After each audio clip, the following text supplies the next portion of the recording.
से शुक्रिया अदा करता हूं, बहुत बहुत शुक्रिया। अच्छा 2018 बस आतिशबाजी, बस बस बस, ये इंशाअल्लाह जब इलेक्शन हो जाएगा मैं यहाँ आके आतिशबाजी करूंगा, जश्न कराएंगे इलेक्शन को। अच्छा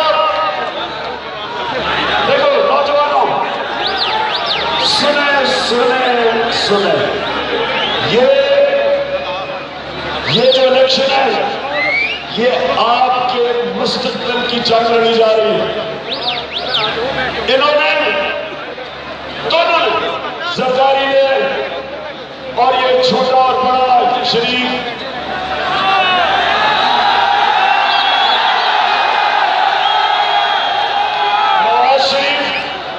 नवाज शरीफ और ड्रामा शरीफ, इन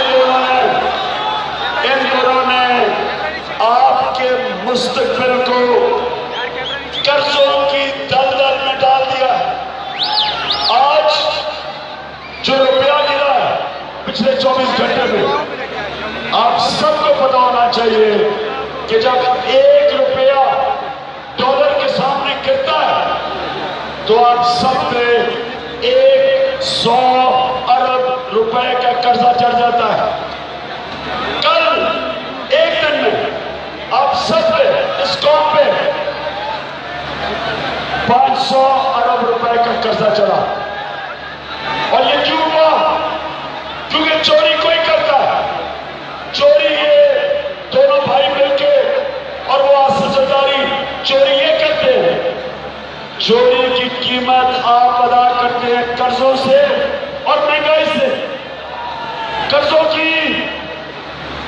की किस्तें देने के लिए आप पे टैक्स लगते हैं। बिजली महंगी, आज बिजली और गैस सारे पहले शरीर में सबसे महंगी है। क्यों? क्या टैक्स लग लग